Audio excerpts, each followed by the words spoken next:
Om Sahana Bhavatu Sahano Bhunaktu Sahaviryam Karavavahai Tejasvinavadhitamastu ma vidvishavahai. Om Shanti Shanti Shanti.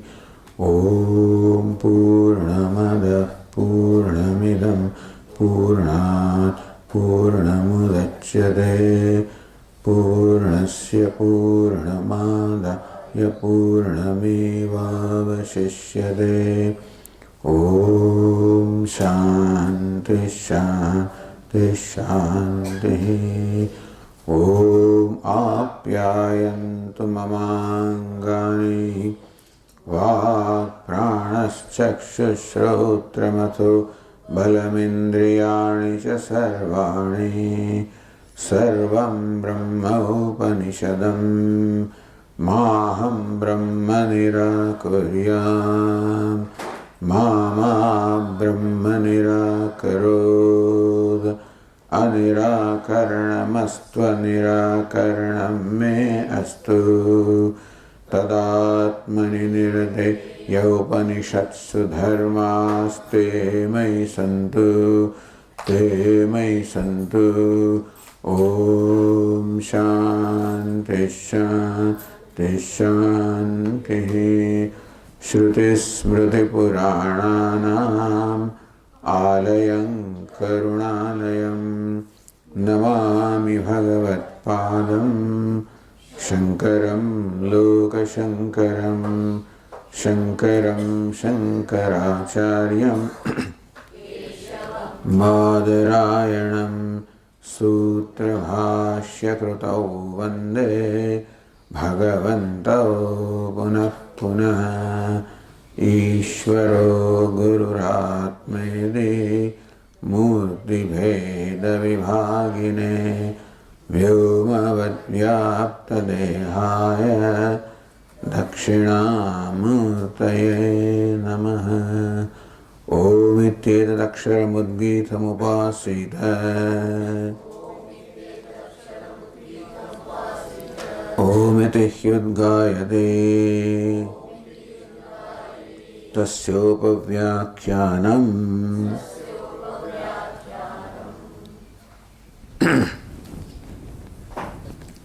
Daharaha Uttarebhyaha. Daharaha Daharakasha. So what is meant as the Dahara Asmin Antarakasha Athayadam Asmin Brahmapare Daharam Pundarikam Veshma. In this city of Brahman, there is this Veshma, the dwelling place of the shape of lotus near the heart. Dahara Asmin Antarakasha. In that heart, again there is a small space, that is called Daharakasha. So what Dahara, so Dahara is a word used here. Therefore in this sutra also Dahara. But that Dahara is what? Antarakasha. In that heart there is even the space which is smaller. Tasmin yadantaha, that which is within that, tat anveshtavyam, tad bhava vijignasatavyam iti. That has to be inquired into, that has to be realized. So questions arose about this on account of several reasons. Now one, because of the use of the word Akasha. It is some kind of doubt whether Akasha means the Bhutakasha, the elemental space in which the word Akasha is commonly used, or is Akasha used for Param Brahma, because in Shruti the word Akasha also is used to denote Paramatma. So by the Rudhi, Akasha should mean elemental space. But by the trend that we see in the scriptures, it can also mean Paramatma, so went out. Then again the word Brahmapuram.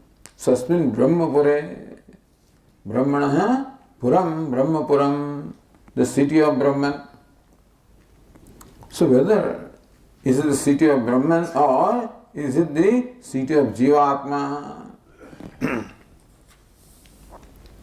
Because Kim Jiva Tatra Brahmanama is by the word man, Brahma meant Jivatma, and then this is the Puram or the city of Jiva.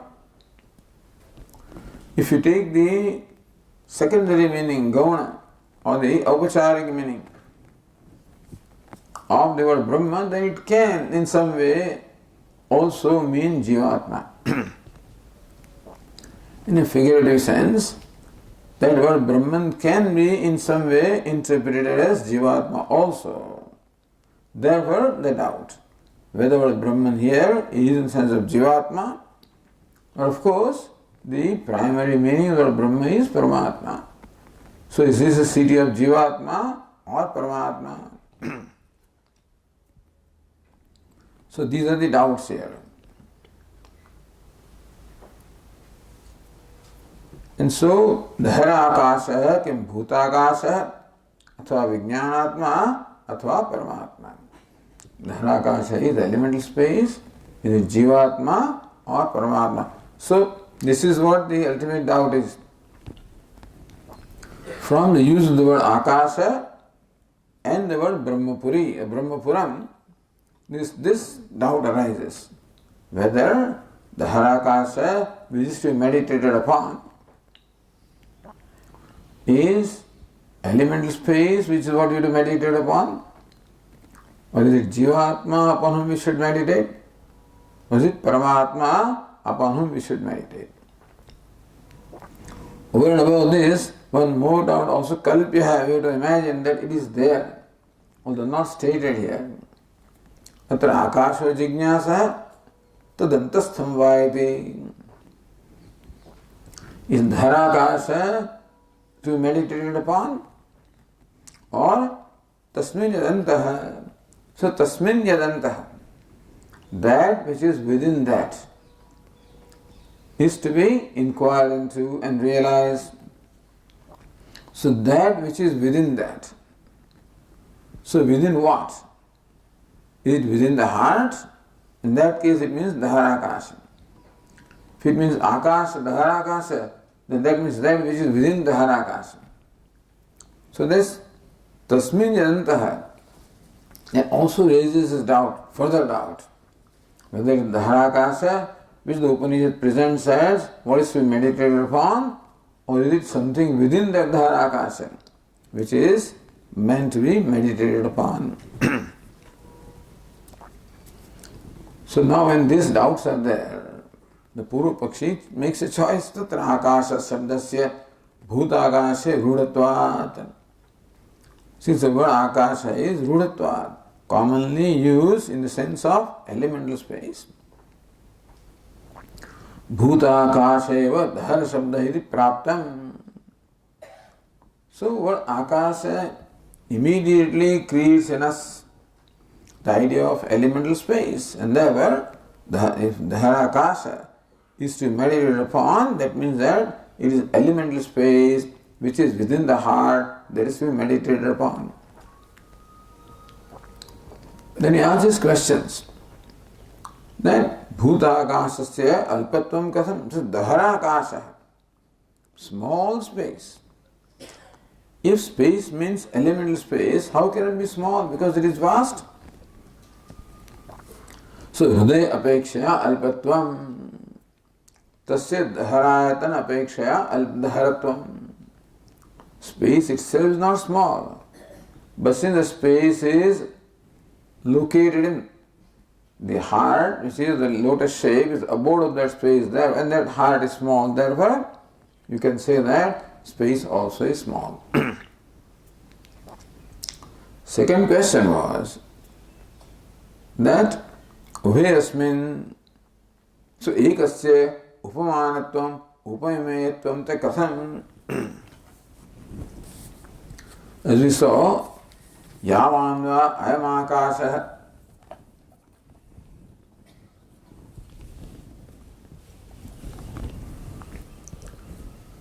Tavan esha antarudaya akasha.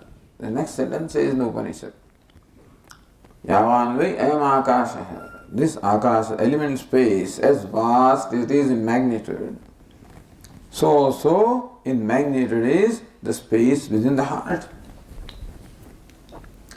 Now the space within the heart also is elemental space. And what you are comparing it with also is elemental space. You are comparing same thing with the same thing, which cannot be comparison, always requires two, and there must be sadrishya.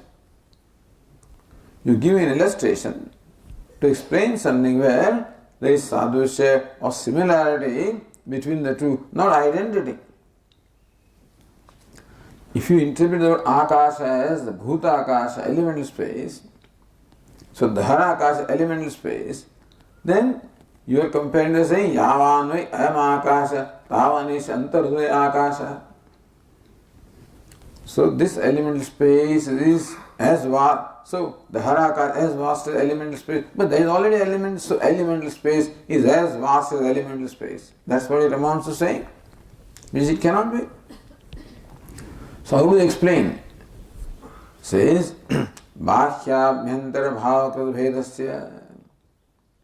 So imagine here that the space within the heart is one, the space within the outside is different. So this is a fanciful imagining this. In some way you can say that the external space can be upama or standard of comparison for the Dharakasha. If you imagine that the space within the heart is one entity, space outside another entity. So Bhashya Bhyantara Bhavakrata Bhedasya Upamahana Upameya Bhavaha. Then the external space becomes the upama, the dharakasha becomes the upameya. The third question was, Uveyasmin Dyava Prithvi Antareva Samayate Uho Agnisya Vayusya Ityadina. The space, the dharakasha, is presented as the abode or as that which contains the heaven and the earth and the air and space, meaning that whole creation. How can the elemental space within the heart, which is so small, how can it contain the entire universe? Says, Yava Prasivyadiya Tasmin Antaha Samahitam Avakashatmana Akashasya Ekatvat. Look, the Dharakasha is Akasha. And what is Akasha? Avakasha pradatru akasham. So that which gives, that accommodates this called akasha. So from the standpoint of nature of akasha, that akasha within the heart is the same accommodating space, and therefore from that standpoint it can accommodate the whole universe. So for upman upameya bhava he divides the two akasha. And for saying that akasha contains, the dharakasha contains the whole universe, he says take only the nature of akasha which is to accommodate. Now somehow this position that what akasha should mean the elemental space is sought to be explained in some way. But then esh atma yadi atma shabda bhute na yukta. But subsequently, it says that Esh Atma, Apahatapatma, Esha Dharakasha. The Dharakasha is Atma. So if Dharakasha is elemental space, how can you call it Atma? Therefore, Atma Shabda Bhute Na Yukta is not proper to use the word Atma for this material space. Therefore, the Purupakshi himself presents another paksha. Jivasya idam puram sat shariram brahmapuram iti uchyate. So maybe the dharakasha is jivatma. So when you take the word brahmapuram, then Brahma also can be interpreted as jivatma, in which case dharakasha is jivatma. Because jivasya sat Even though it is the body which belongs to the Jivatma, Jivatma also can be understood as Brahma, then you can say it is Brahmapuram.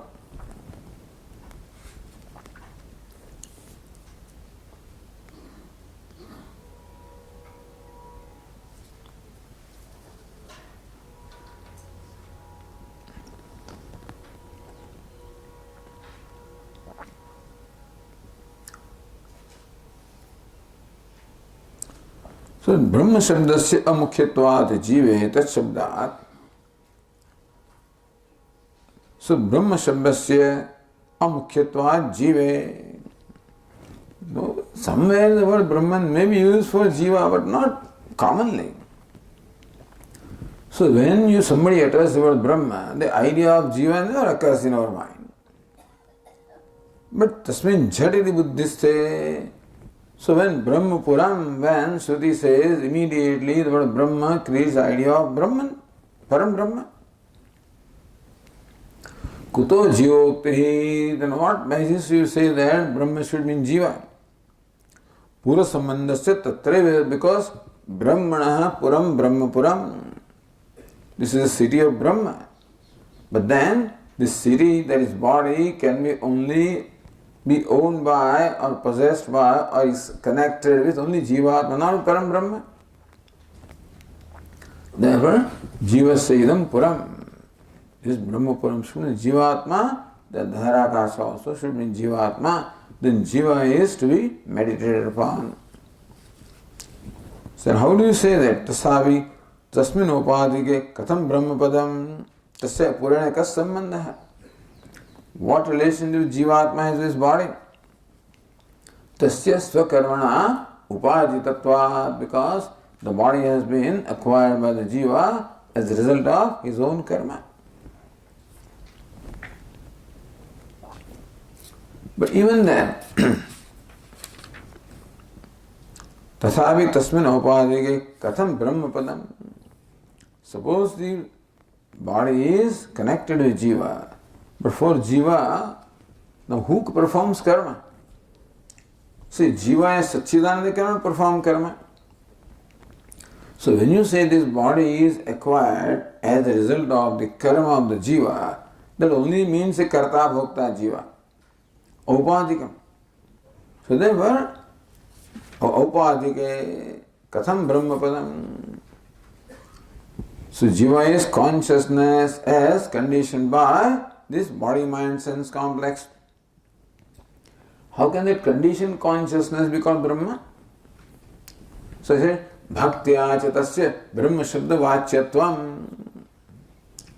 Bhaktya Gunena in a figurative sense, so Chaitanya Gunena. Chaitanya Guna Yogena. So Chaitanya Guna is there in Jiva, no doubt, conditioned consciousness. Chaitanya is Brahman, unconditioned, but this Chaitanyatvam is there, so consciousness is there in both. That being similar, therefore, in a Gauna sense, you can say, figurative sense, Brahma is Jivatma.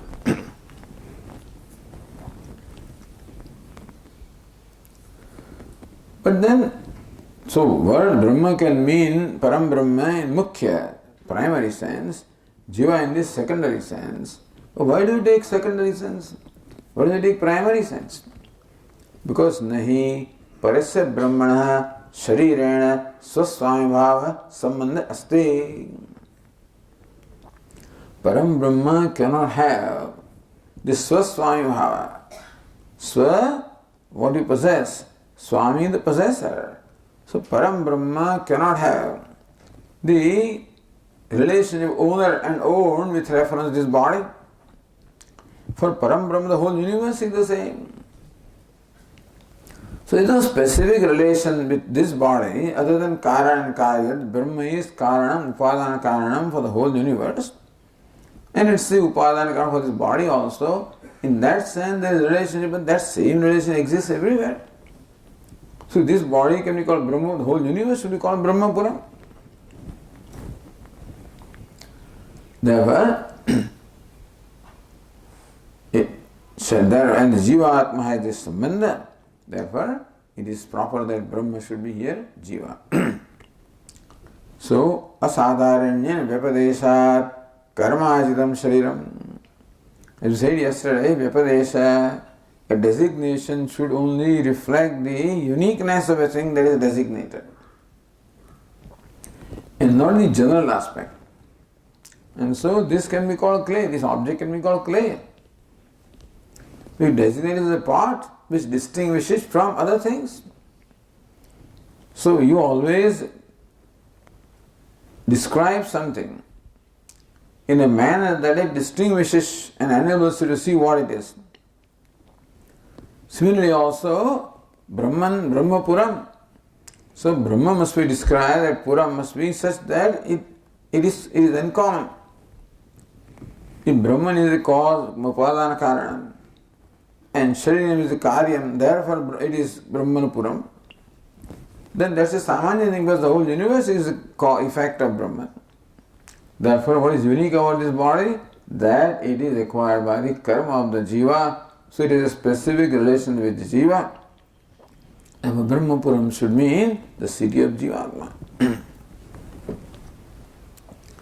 Tasya Jivapuratvevi Rajapure Maitra Sadmavata. Alright. So suppose this body is the city of Jiva. But still, why not Brahman dwell in that? So just as in the city of a king, some XYZ says Maitra lives there, so also the city of Jivatma, Brahman can live here. Tatra Puraswaminah Puraikadeshe Avasthanam Dushtam Yatha Ragnyah. We commonly find that it is king who lives in the city owned by him, in a palace.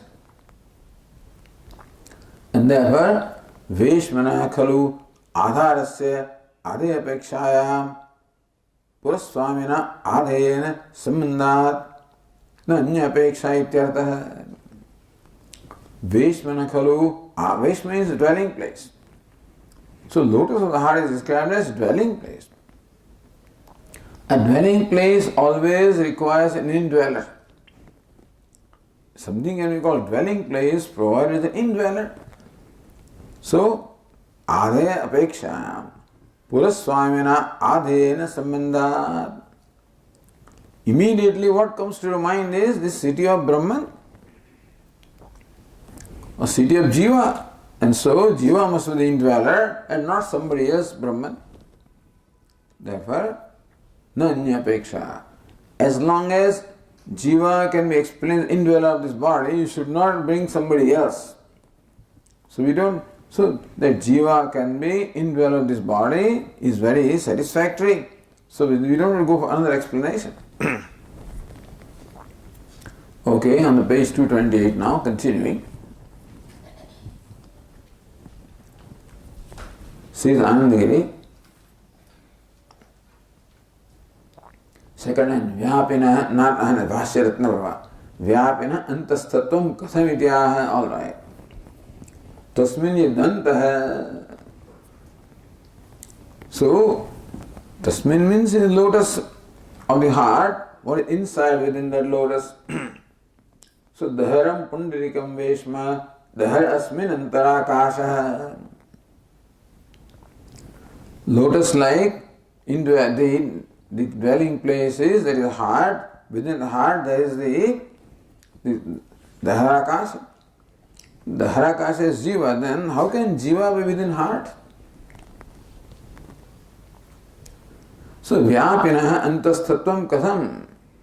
So this we will call Jiva as Vibhu. So some people call Jiva as Vibhu, as all pervasive. How can all pervasive Jivatma have its dwelling place which is so small, namely heart? So then the Purvapakshi explains, Mana, second line of the Bhashya says, Mana upadikascha jivaha manascha prayena hrudaye pratishthitam ityatah jivasyeva idam hrudaye antah avasthanam syat. So who is jiva? Manu upadikasya jiva. That consciousness is called jiva when it is conditioned by or identified by the mind. Then only it is called jiva. So manu upadikasya jiva. Jiva is the one who is manaha is upadhi. Jiva is the one who has upadhi, the conditioning element as the mind. Meaning that when that consciousness is identified by the mind, then it is called jiva. Chidavasa, you can call it jiva.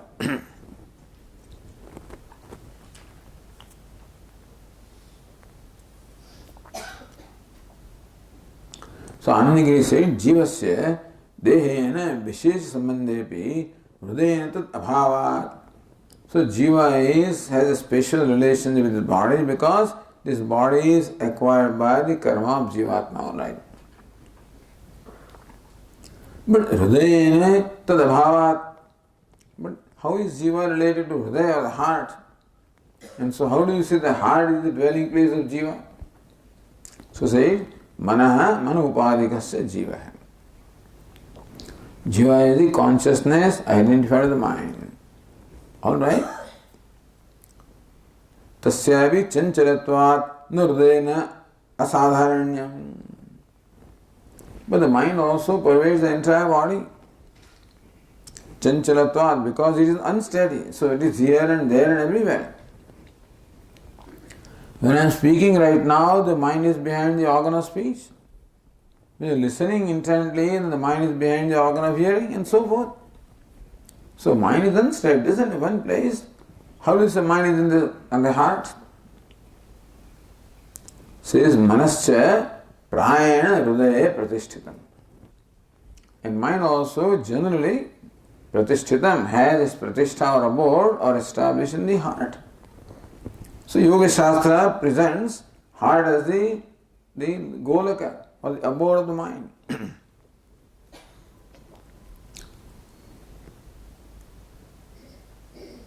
Tathapi tasya sarvagatasya kuto dharatvam.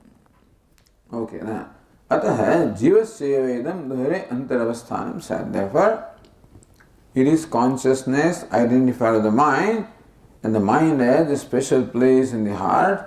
Therefore, you can say Jivatma has a dwelling. So Jiva dwells in the heart, or the heart becomes a dwelling place of Jivatma.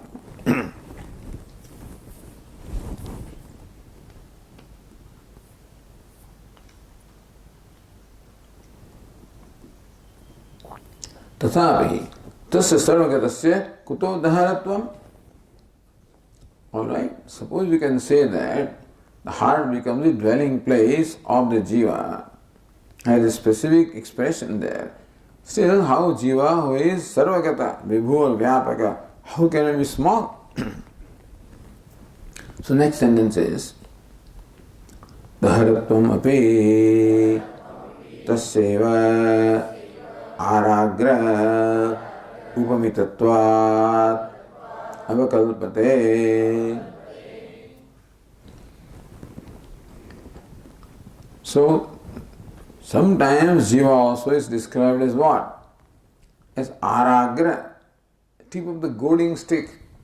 You have the ankusha, for the elephant, controlling the elephant. So the tip is the aragra, tip of the goading stick.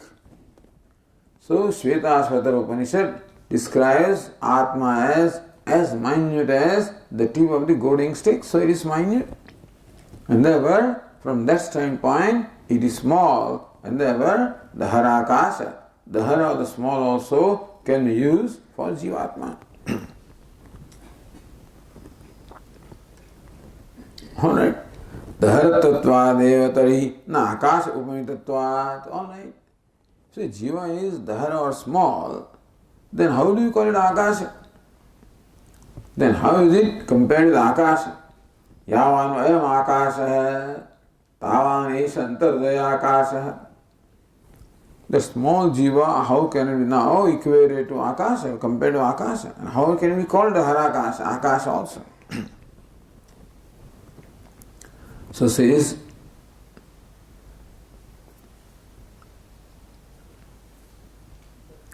or as Ratnabhava says, Akashapadena daharam anukrishya ukta upamadikam brahma abheda vivaksha bhavishyadidyaha. He just goes flip-flop, this fellow.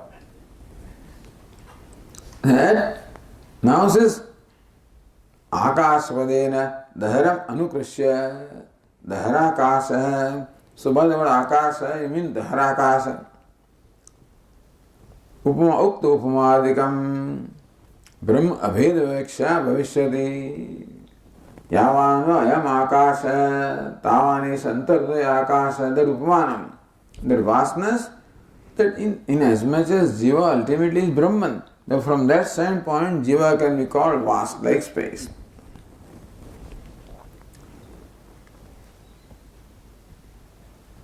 So says the Bhashya, Akasha upamitattvadicha, that we read. So Brahma abheda vivaksha bhavishyati. Right. So the upamitattva, that is Akasha, is represented as a standard of comparison. That also can be from the standpoint that jiva ultimately is Brahman. So it can be called, compared with Akasha.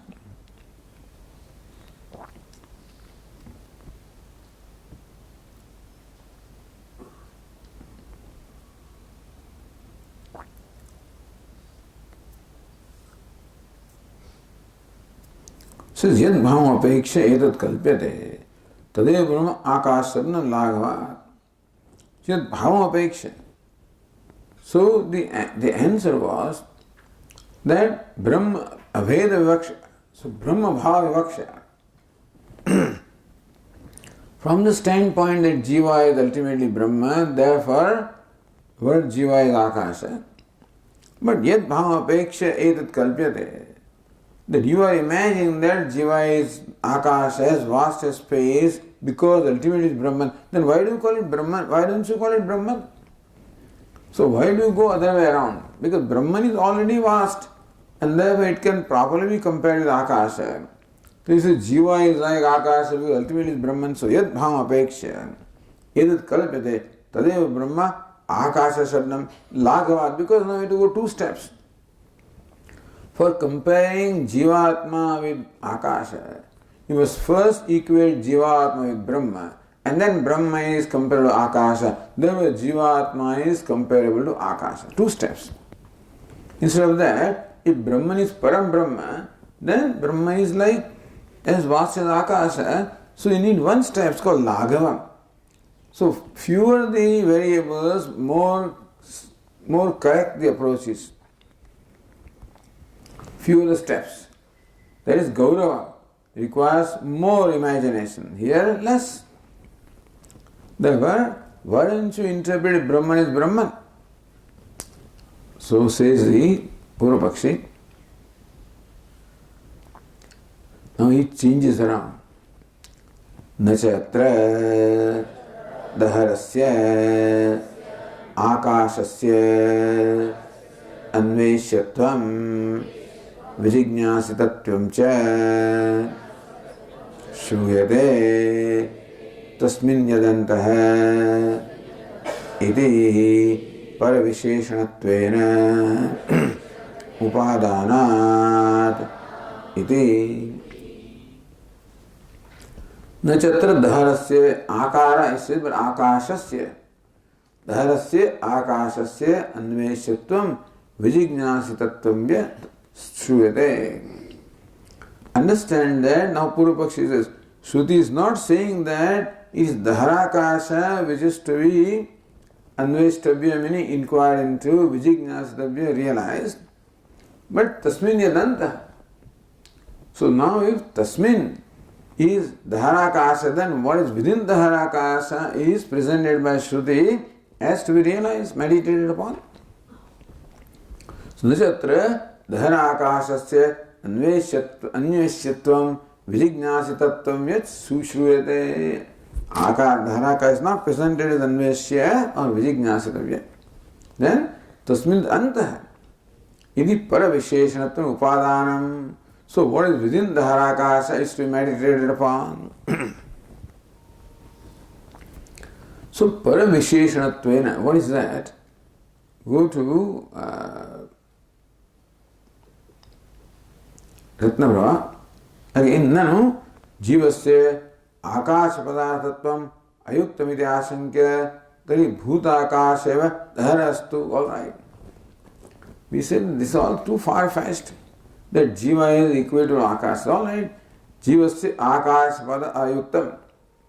That I understand that jiva cannot, which is small, cannot be compared to the vast space. All right.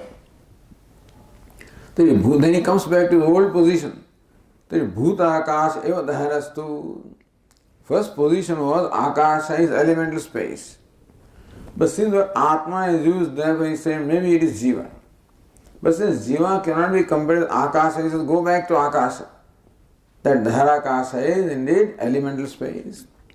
Because the Upanishad does not present dharakasha as the object of meditation. What is within dharakasha is presented as object of meditation. And therefore, bhutaka dhara tasmin antastham kinchit dhyayam. And what is within that bhutakasha or dharakasha is to be meditated upon the pakshantaramaha. Nachatra dharasya akashasya anveshyatvam vijñāsatavyatvam cha shruyate. Shruti doesn't say that dharakasha is to be meditated upon. Shruti doesn't. What is inside? What is within that? Paravisheshanattvena upadanat.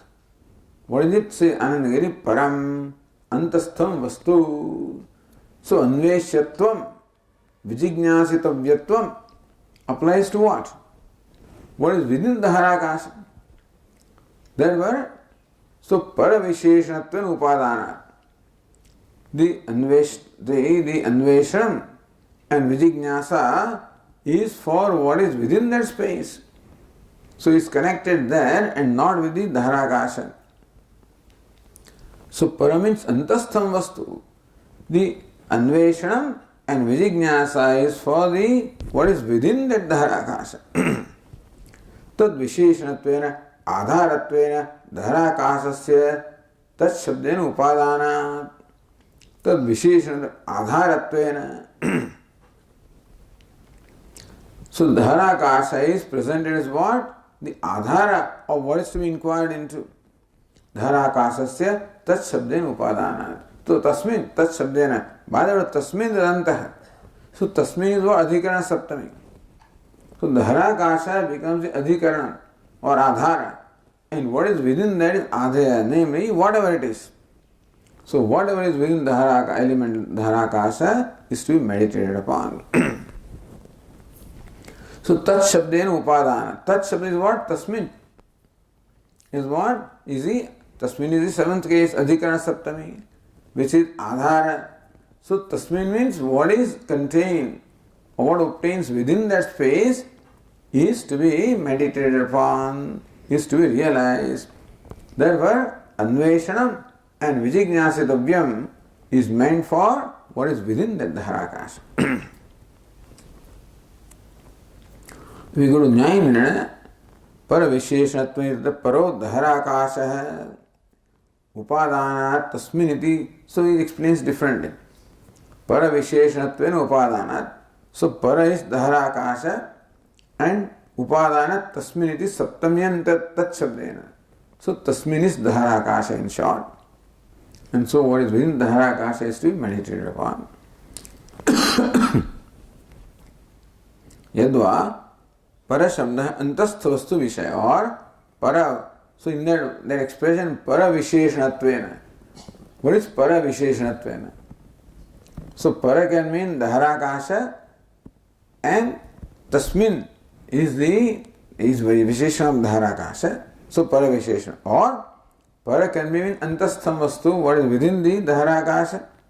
Tad visheshanattvena. So tasmin is dharakasha ukte. Therefore, tasmin means what is within that. So, tasmin antaha. So, what is within that is is what is to be meditated upon is stated by the Shruti. Tat shabdasya sannikrishta anvayoge viprakrishta anvayasya jaganyatvat akashantargatam dhyayamiti bhavaha. The tasmin idantaha. The tasmin should be connected with what? The harakasha or with the harudayam. So, sannikrishta anvayoge is only proper that tasmin should be connected with what is most proximate, which is the harakasha. Viprakrishta anvayasya jaganyatvat. To connect with the heart is inferior. So connect with the harakasha, and what is within the harakasha is to be meditated upon, is what the Shruti seems to say. Therefore, akashantargatam dhyayam. So whatever is within the harakasha is to be meditated upon. So let the harakasha is elemental space, and within that elemental space, whatever it is to be meditated upon. So it's all confused Purva Paksha. Because no Paksha stands here. No? Whatever your interpretation is there is no here very clean explanation of anything, even of the Siddhanta also. Because all these words, so say that the Harakasha, then so Brahmapuram. So these words do not lend themselves to a very neat explanation of any position. Brahma has Rudi, that is Param Brahma. Akasha has Rudi, it is elemental space. Dhara is Rudi, is very small. Small and space cannot go together, and Brahma and Puram cannot go together, and then Tasmin Yadantah. So what is within what? Is it within the heart that is to be meditated upon, or within the space that is to be meditated upon? So very unclear thing. So anyway, that's why the Purva Paksha also is confused. This Samshaya is very clear. All these doubts arise, but when no Paksha is satisfactorily, can be satisfactorily used for explaining all these confusing words. And so, Siddhanta iti. So the Siddhanta comes in. Ratnavara also says, Yadva Anveshatvadilingat Dharasya Brahmatva Nishayat Akasha Talingat Anena Gata Tattvam Vidishankatra Nirasaniya. He goes on a different track. Ayadva Anveshatvadilingat. So, Anveshtavyam, Vijignasidavyam, Lingat. So, what is to be Anveshtavyam and Vijignasitavyam? Dhaharasya Brahmatva Nisyat. That Dharakasha is Param Brahma. Then, Akasha, the Linga, Anene Gatar Tattvam. Then this sutra and the previous sutra say the same thing. Shankatra, then that doubt needs to be cleared here. Anveshatvadehe Paravisheshanattvena Grahanat Dharasya Brahmatve Lingam Nasti. So if Brahma is to be meditated upon, then Brahma is what is within the Harakasha, then the Harakasha is Brahma. It is grammatically, you cannot say that the Harakasha is Brahma, therefore Gatar Tattvam is not there, it is Aspashta Brahma Lingam. Okay. Then again say that Navrava Apahada Papatvadi Lingopeta Atma Petatmaka Shrutya केवल आकाश श्रुति बाध्य सिद्धांत so apahata papatmadi. So don't take only this sentence to arrive at a conclusion. Siddhanta Vedanta says that alright, this sentence is not clear, but what is subsequently stated makes it very clear. So take Uttarebhya, take what is stated later into account, then this statement will become clear to you. So, apahata papatvadi linga. Isha Atma, the Dharakasha is Atma. And apahata papatvadi lingopetatmaka shrutya. That whatever is to be meditated upon is Atma. Apahata papma, devoid of sin, etc. So, by that Shruti, kevala akashruti badhya. Therefore, Akasha cannot be, Bhutakasha cannot be the object of meditation. So what is being meditated upon cannot be elemental space because it cannot be Atma, cannot be stillness, etc. So first is the Bhutakasha is dismissed. Siddhantayati. So now says Bhashya Atah Uttaram Brumah Atah. So when this position arises, then Brumah Uttaram Brumah, this is the Uttara Paksha. This is the Uttara or the reply that we have to give. Siddhanta will come at the end of the whole discussion. Number of sutras are there on this subject matter, and finally Siddhanta will come. Says Bhashyakara, Parameshwar eva atra daharakasha bhavitum na bhutakasha jivova. This is pratigna. Dahara is pratigna. That dahara is Paramatma. So this pratigna part is being explained here. Parameshwarevatra daharakasha bhavitum arhati. So daharakasha is Parameshwara. Na bhutakasha jivava. Neither the elemental space nor daharakasha cannot mean elemental space, nor can it mean jiva. Daharakasha should mean Parameshwara or Param Brahma. This is the pratigna. This is a proposition that is to be proven. So next question is why? So hetuna, question is asked, kasmat. So you cannot make a statement without giving reasons for that. So you're making a statement that Daharakasha is Parameshwara, not elemental space, not Jivatma. Kasmat. On what basis do you say that? So as our mind would function, this question answers are going on that way. When somebody makes a statement, then arises a question in our mind. The next sentence will answer that question in our mind. Then yet other question comes. Next sentence will answer that. That is how you always keep the Shrota with you. The way to keep the listener with you is to always respond to or create a jignasa in the listener. So make a statement which creates as, okay, then what? Why? What is it? Some question arises, akanksha. Then you reply that. So, Then says, but why that? So other akanksha is there, you reply that. So that is how the dialogue between the listener and the teacher, speaker takes place.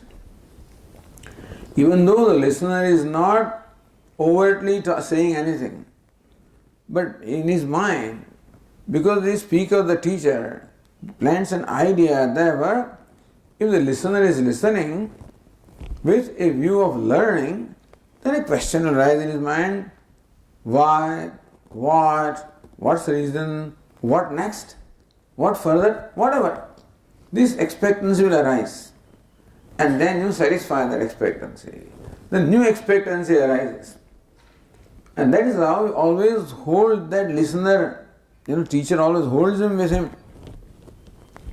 And that's how that communication takes place. That is how the disciple is always with the teacher. And particularly when the disciple has a reverence for the teacher. That what the teacher says must be meaningful, must be important, must be worth listening to, must be worth thinking about. Oh, kya bolta hai? Suppose that's the relationship. Then again, so then what the teacher says, the student cannot relate, listener cannot relate to because that expectancy is not there. So when you are listening intently with a certain attitude, that's the Shraddha comes into play. Shraddha calls for a reverence for the teacher, a devotion for the teacher, and a confidence in the teacher, a trust in the teacher. Reverence, devotion, and a trust that he knows what he's talking about and he says what he knows. He knows what he's talking about, there is reverence. and bhakti. And what he says is in keeping with what he knows, and he doesn't have an agenda. His agenda is simply to communicate or make me understand what he knows. That he is not saying this with some other agenda of collecting the fund, whatever, agenda can be there. Politicians always, everybody's agenda, when you say something, it's not always what you think is right, but then there is a reason why you are saying it. No such reason. Shastrasya Guru Vakyasya Satya Buddhyavadharana. That is no agenda other than simply giving me the instruction or upadesha. The only agenda on the part of the teacher is that the student should know, that I should know. That is the agenda. So it's that attitude of the student. That's why he is a shishya, not just a listener. A listener, Arjuna became a disciple. Then only the communication started. So then when this attitude is there on the part of the disciple and of course on the part of the teacher, then they are together. Then the disciple listens intently because he wants to learn. And he knows teacher is teaching me. And so as he listens, the statement is made such that an akanksha is created. And the next statement answers the akanksha. The student asks in his own mind and the answer is given. So very often people come and say, Swamiji, all my questions are answered, Or so many questions answered. What I thought, this is what you say, or something like that. That shows a synchronism or a tuning up between the two. So then that kasmat question arises. Why? On what basis do you say that? That shows that he's listening and he's thinking. Now, how do you say that? The Harakasha should only mean Parameshvara and not elemental space, not Jivatma. Kasmat. On what basis? So, hetun aha. Various reasons are given. Uttarebhyah. On account of the reasons given subsequently. So, reasons. Therefore, Bhashyakara gives various reasons to justify the statement that the Harakasha should mean Parameshvara. Meaning that the speaker or the teacher must necessarily justify what he is saying. Not just make a statement and let student hanging on that statement, because student wants to know why. And teacher has to satisfy the Raka expectancy. So then Bhashyakara says,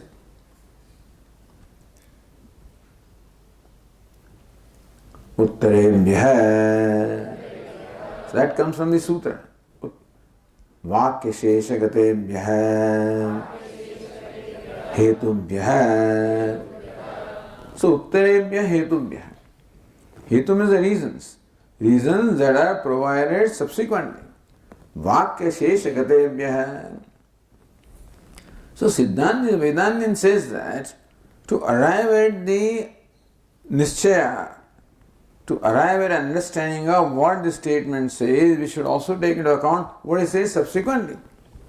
Don't just confine your attention to this one statement, but then take also into account the subsequent statements. Then this statement will become clear to you. So, Vakya Sheshakate, Vakya means the whole Upanishad, this whole section is taken as one Vakya, as one text. And the reasons that are stated subsequently in the text. You can call it complementary portion or whatever it is. So subject and complement. So the subject, then complements come later on, complementary sections, Vakya Shesha. So reasons stated in the complementary portion, passages. On that strength we say that the Harakasha is Paramatma. So Dahara Paramatma. Tane virunati, those very hetus or the reasons are stated now. Tatha hi अन्वेष्टव्यतया अभिहितस्य दहराकाशस्य तं चेत् ब्रूयुः इति उपक्रम्य किं तत् atra vidyate yadveshtavyam yadva vijignasatavyam ityevam aksheva purvakam pratisamadhana vachanam bhavati. So tathai. So what is the subsequent passage, subsequent portion? To illustrate अन्वेष्टव्यतया अभीतस्य दहराकाशस्य.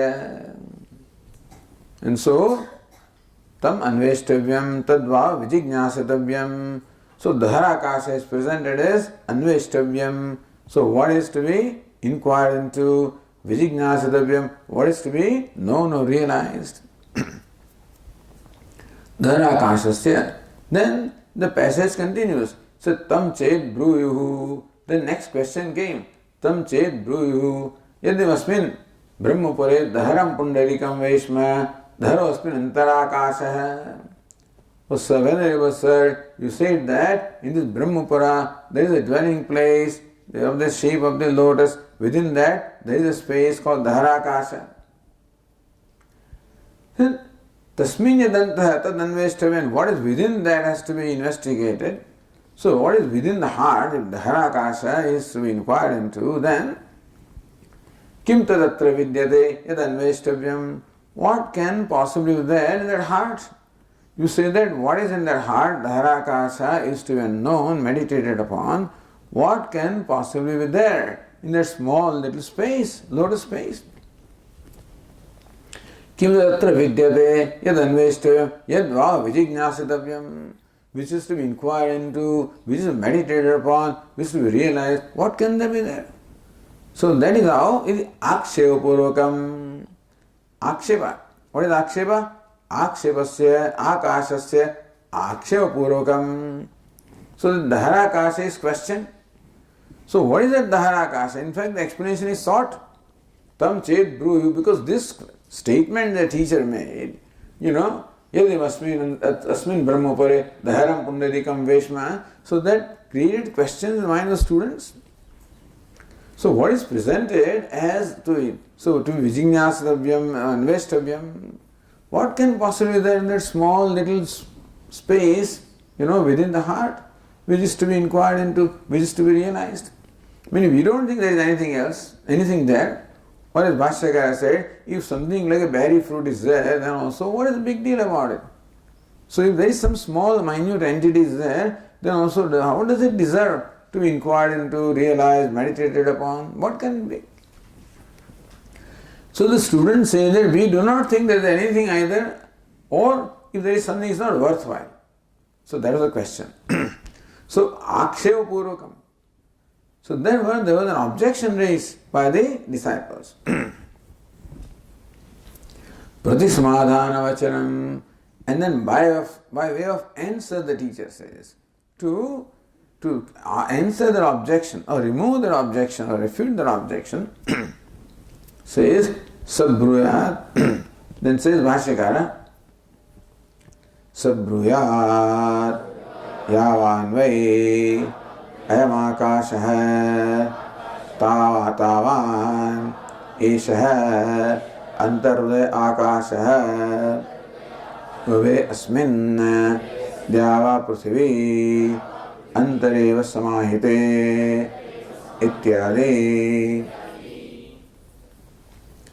Then Shruti herself said, sabbruyat yavan va ayam akashah tavan esha antarudaya akashah. O disciples, yavan va ayam akashah, as vast in magnitude is this space out there, tavan esha antarudaya akashah. In magnitude, that space within the heart is of that magnitude. So Dharakasha is now explained as that which has the same vastness or greater vastness. So this elemental space, Akasha, is presented as an illustration to illustrate vastness. And Bhashyakara said, this space cannot compare Dharakasha because there is consciousness which is much vaster. But then Akasha is the closest in vastness. Therefore, the elemental space is presented there, you can say, a standard of comparison in vastness. So Dharakasha is as vast as this external space. Uve yasmin dhya prithvi antareva samahite ityadi. And within that Dharakasha are contained or included what? The heaven, the earth and the whole universe. So Dharakasha is sufficiently explained, Read that and then come to a conclusion, but without taking into account what is stated later on, you cannot just take one statement and make all kinds of imaginations.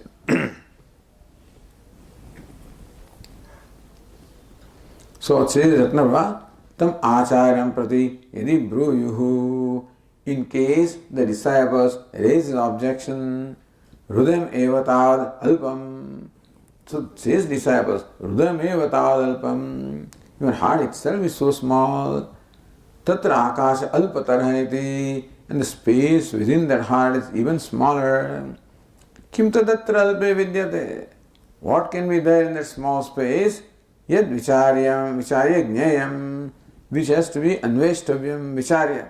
Which has to be inquired into and which has to be realized. What can it be? Tada sa acharya bruyat. Then that acharya should say reply.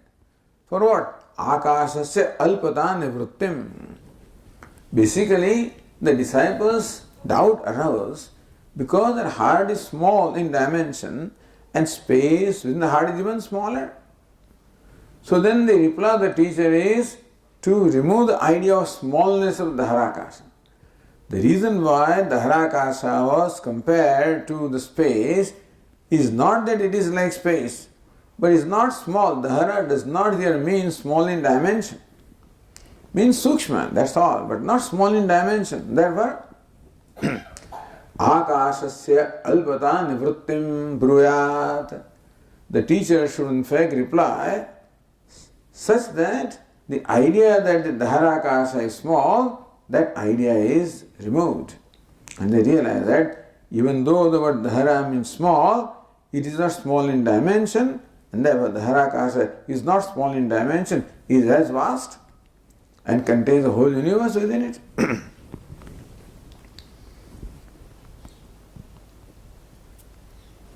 Vakyasya tatparyamaha.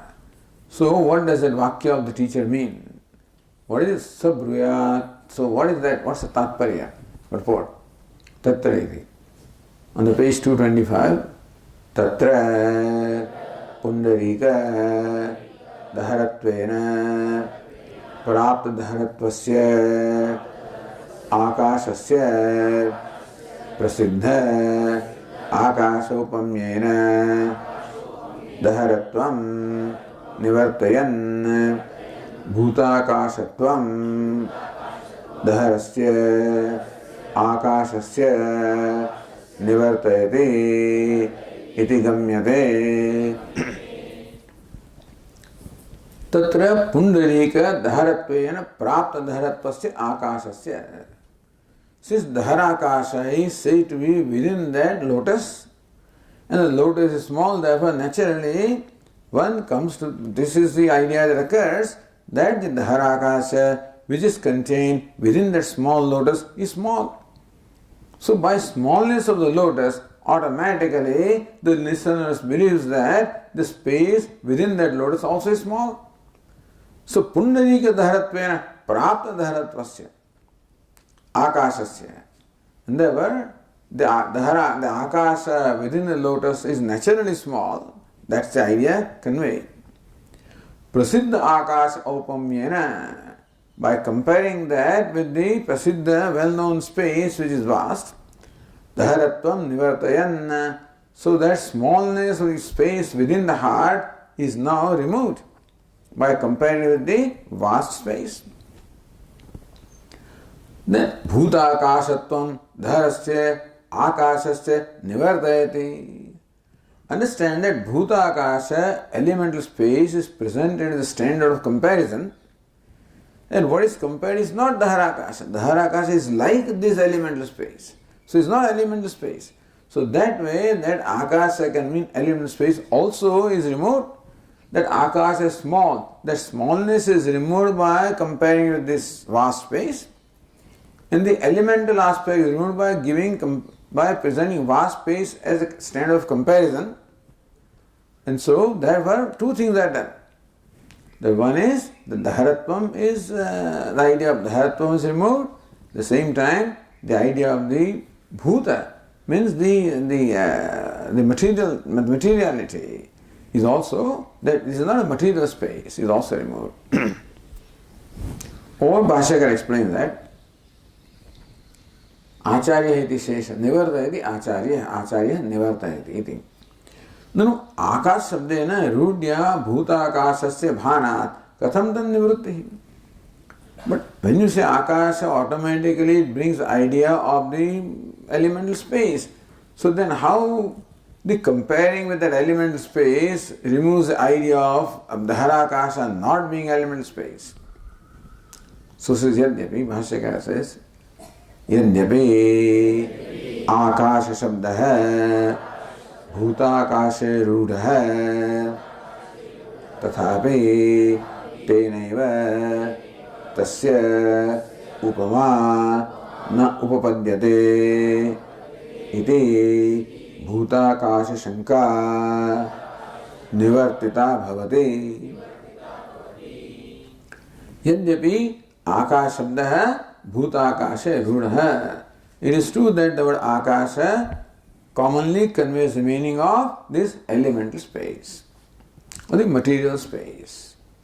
Tathapi, even but still, teneva tasya upama no upadyate. But then this Dharakasha is compared to Bhutakasha. So one thing cannot be compared with its own selves. So what is compared has to be different. And therefore, by presenting Bhutakasha as upama meaning the standard of comparison, automatically what is compared, Dharakasha, is different from the Bhutakasha. It is therefore no upadyate. Anybody knows that you can't say that one thing is the same as another thing, one thing is different from the other thing. Therefore, Bhutakashanka nivartita bhavati. Therefore, that Dharakasha or Akasha is element space, that doubt also becomes refuted here or resolved here by the statement of the teacher. So two things are resolved. One, that Dhara does not mean small in size, and Akasha does not mean the elemental space. Okay, we'll have to take a break here, then we'll continue.